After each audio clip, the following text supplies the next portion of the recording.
வச்சுக்கோங்க.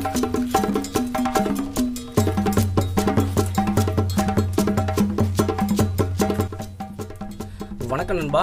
இன்னைக்கு நம்ம இந்த வீடியோவில் எதை பற்றி பார்க்க போகிறோம் அப்படின்னா KFC ஸ்டைலில் வந்து காடை வறுவலை தான் பார்க்க போகிறோம். கடையில் இருக்கக்கூடிய காடையை தான் நம்ம வாங்கிட்டு வந்திருக்கோம். இதுக்காக க்ளீன் பண்ணோம் அப்படின்னா அங்கே கடையிலலாம் பார்த்தீங்கன்னா சரியாக க்ளீன் பண்ணிருக்க மாட்டாங்க. ஸோ எக்ஸ்ட்ரா இருக்கக்கூடிய இந்த முடி, அப்புறம் எக்ஸ்ட்ரா இருக்கக்கூடிய இந்த குடல் பகுதியெலாம் இருக்கு இல்லையா, ஸோ இதெல்லாம் நம்ம வந்து ஃபஸ்ட்டு க்ளீன் பண்ணிடுவோம். க்ளீன் பண்ணிவிட்டு அதுக்கப்புறம் வந்து ஃபஸ்ட்டு மசாலாவை வந்து ரெடி பண்ணோம். மசாலாவை ரெடி பண்ணி அதில் வந்து ஒரு 5 மணி நேரம் அந்த காடையை வந்து ஊற வைக்கணும். ஸோ இப்போ அதை எப்படி பண்ணலாம் அப்படிங்கிறத காமிக்கிறேன் வாங்க. இப்போ வந்து KFC காடைக்கு தேவையான பீசஸ் வந்து நம்ம கட் பண்ணி வச்சுக்குவோம். கட் பண்ணிவிட்டு அதுக்கப்புறம் மசாலா வந்து ரெடி பண்ணி அதில் வந்து ஊற போட்டுடலாம். நண்பர்களே, இப்போ நம்ம வந்து மேரினேஷன் வந்து ரெடி பண்ணிக்கலாம். ஸோ அதுக்கு நமக்கு தேவையானது என்ன அப்படின்னு சொல்லி பார்த்தீங்கன்னா, ஃபஸ்ட்டு தயிர் எடுத்துக்குவோம். நீங்கள் எந்த அளவுக்கு காடை எடுத்துக்கிறீங்களோ ஸோ அந்த அளவுக்கு நீங்கள் வந்து தயிர் ரெடி பண்ணிக்கோங்க. ஸோ அடுத்தது வந்து கொஞ்சமாக ரெட் சில்லி பவுடர் எடுத்துக்கிறேன். அதுக்கப்புறம் கொஞ்சமாக வந்து மஞ்சள் தூள் ஆட் பண்ணிக்குவோம். அதிகம் ஆட் பண்ண வேணாம். நம்ம நசுக்கி வச்சுருக்கக்கூடிய இஞ்சி பூண்டு பேஸ்ட் இருக்கு இல்லையா, ஸோ அதை ஆட் பண்ணிக்குவோம்.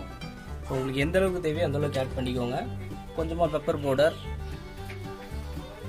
போதுமான அளவுக்கு நீங்கள் உப்பு சேர்த்துக்கோங்க. ஸோ உப்பு சேர்த்துக்கிட்டு இதை வந்து பேஸ்ட் பண்ணிடுங்க. ஸோ இவ்வளோதான் நண்பா, நம்ம வந்து மேரினேட் வந்து ரெடி பண்ணிட்டோம்.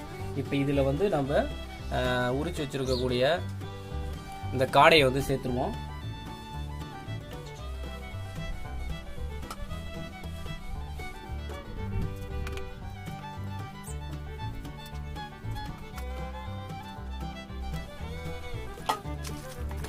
பிரட்டி வச்சுட்டு இதை அப்படியே போய் ஃப்ரிட்ஜில் ஒரு 5 மணி நேரம் வச்சுருப்போம் நண்பர்களே. ஃப்ரிட்ஜ் இல்லைனாலும் ஒன்றும் பிரச்சனை இல்லை, வெளியிலே வச்சுக்கலாம். ஒரு பாத்திரத்தை வச்சு மூடி வச்சுருங்க.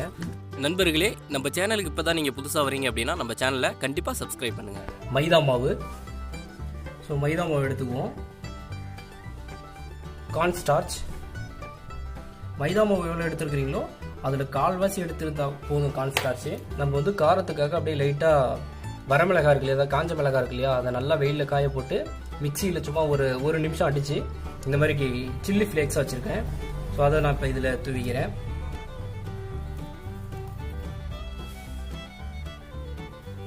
வாசத்துக்காக நம்ம வந்து கரம் மசாலா வந்து ஆட் பண்ணுறோம்.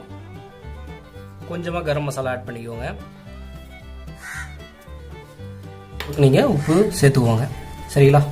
ஓகே. ஸோ இதெல்லாம் நம்ம இப்போ வந்து நல்லா மிக்ஸ் பண்ணிக்குவோம். நீங்கள் வந்து கார்ன்ஃப்ளேக்ஸ் இருந்துச்சுன்னா அதை நல்லா உடைச்சிட்டு இதில் சேர்த்திங்கன்னா இன்னும் செம்மையாக க்ரன்ச்சியாக இருக்கும். நம்ம வந்து KFC காடையை சாப்பிடும்போது இந்த காடையை வந்து 5 மணி நேரம் நம்ம அந்த மேரினேஷனில் ஊற போட்டிருக்கோம். இந்நேரம் இதில் பார்த்தீங்கன்னா நல்லா எசன்ஸ் இறங்கி சூப்பராக இருக்கும். இப்போ இதை வந்து என்ன பண்ணணும் அப்படின்னு சொல்லி பார்த்தீங்கன்னா, ஸோ இப்போ உதாரணத்துக்கு இப்போ இது இருக்குன்னு வச்சுங்களேன். ஸோ இதை என்ன பண்ணணும் அப்படின்னா அப்படியே இது மேலே தூவி விடணும். சரிங்களா? இது மேலே நல்லா மாவு வந்து ஒட்டணும். ஸோ அந்த மாதிரி தூவி விட்டு நல்லா ஒட்ட வச்சுக்கோங்க. ஒட்ட வச்சுட்டு அடுத்த ப்ராசஸ் என்ன அப்படின்னு சொல்லி பார்த்தீங்கன்னா ஐஸ் வாட்டர். ஸோ இந்த மாதிரி ஐஸ் வாட்டரில் என்ன பண்ணுறீங்க அப்படின்னா இப்படி டிப் பண்ணி எடுத்துருங்க. சரிங்களா? டிப் பண்ணி எடுத்துட்டு திரும்பவும் ஒரு முறை என்ன பண்ணணும் அப்படின்னா இந்த மாவுலேயே திரும்பவும் ஊற போடணும். ஸோ அதை நல்லா போட்டுக்கோங்க. எந்த அளவுக்கு மாவு ஒட்டுதோ அந்த அளவுக்கு நல்லா க்ரன்ச்சியாக இருக்கும்.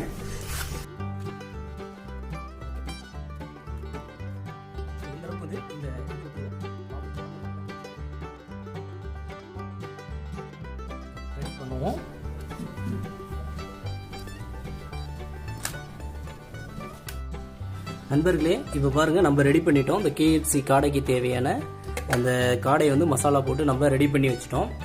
இனிமேல் நம்ம பொரிச்சு எடுக்கிறது தான் வேலை. ஸோ இப்போ வாங்க அதை எப்படி பொரிச்சு எடுத்து எப்படி இருக்குது அப்படிங்கிறத நான் உங்களுக்கு காமிக்கிறேன். வாங்க.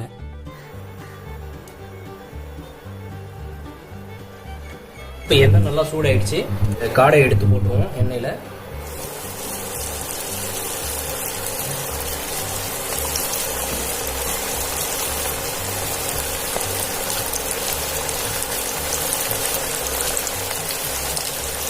நல்லா எண்ணெயில் வேகட்டும், அதை டிஸ்டர்ப் பண்ண வேணாம்.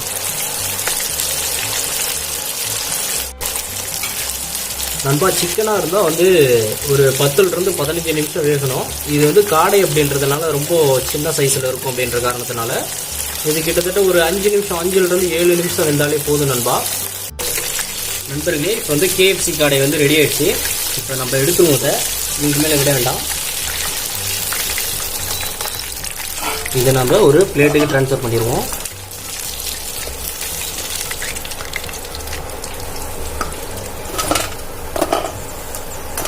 எப்படி சவுண்டு வருது பாருங்களேன். ஸோ இப்போ நம்ம மீதி இருக்கக்கூடிய இந்த காடையை எடுத்து போட்டுருவோம்வா.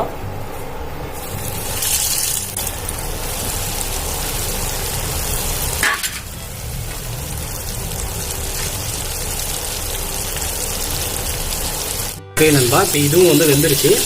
ஸோ இதையும் நம்ம எடுத்துருவோம். இப்போ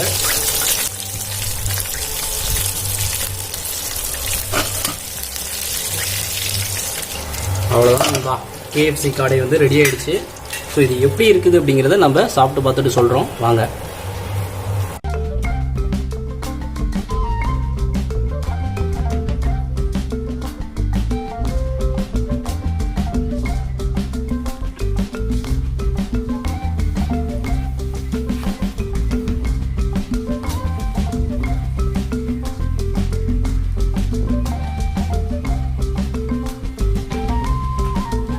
செஞ்ச அந்த KFC காடையை வந்து சாப்பிட்டு காமிக்க போகிறேன். எப்படி இருக்குது அப்படிங்கிறத உங்களுக்கு நான் சொல்ல போகிறேன்.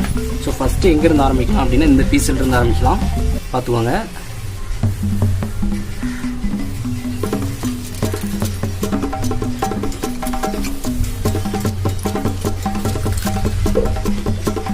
அந்த கிரன்ச்சியான சவுண்டு உங்களுக்கு வரும்னு நினைக்கிறேன். செம்ம டேஸ்ட்டாக இருக்கு நண்பா. இந்த 5 மணி நேரம் ஊற போட்டோம் இல்லையா, அதனுடைய எசன்ஸ்லாம் உள்ளே இறங்கிருக்கு. சூப்பராக இருக்கும் அந்த பூண்டோட வாசனை வரும்போது, இஞ்சியோட வாசனை வரும்போது.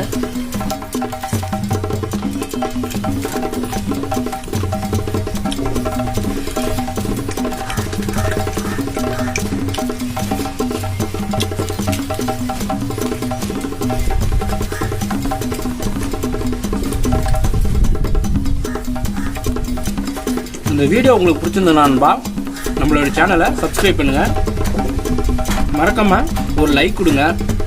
பிடிக்கலன்னா டிஸ்லைக் பண்ணிருங்க. உங்களுடைய ஃப்ரெண்ட்ஸுங்களுக்கு ஷேர் பண்ணுங்க.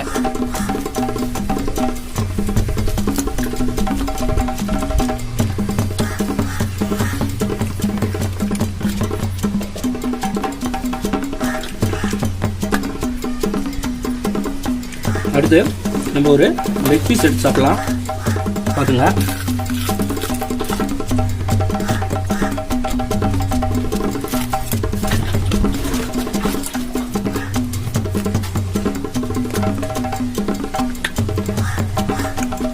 செம்மையா இருக்குங்களா.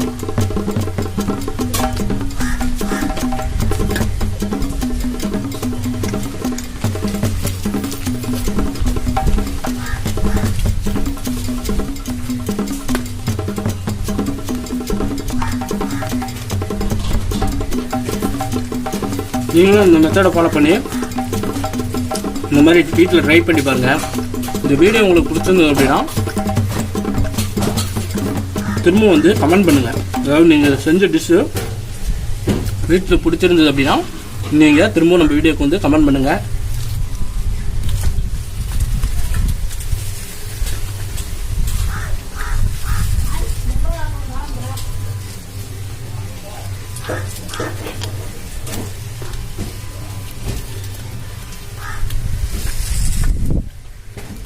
டிக்டாக்லாம் பார்த்தாங்கப்பா, வீடியோ பார்த்தோன்னே ஒரு லைக் போட்டுறாங்க.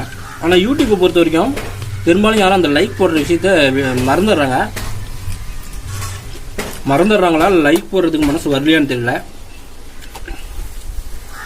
அதே போல் ஃபேஸ்புக்கில் பார்த்தீங்கன்னா நல்லா இருந்தாலும் லைக் போடுறாங்க, நல்லா இருந்தாலும் டிஸ்லைக் உடனே போட்டுறாங்க. ஆனால் யூடியூப்பில் அந்த மாதிரி பண்ண மாட்டாங்க. ஸோ நீங்கள் யூடியூப்பில் வீடியோ பார்த்துட்டு உங்களுக்கு பிடிச்சிருந்தோன்னா கண்டிப்பாக லைக் பண்ணுங்கப்பா. அது நாங்கள் மேலும் இன்னும் நல்லா வீடியோ பண்ணுறதுக்கு அது ஹெல்ப்ஃபுல்லாக இருக்கேன்.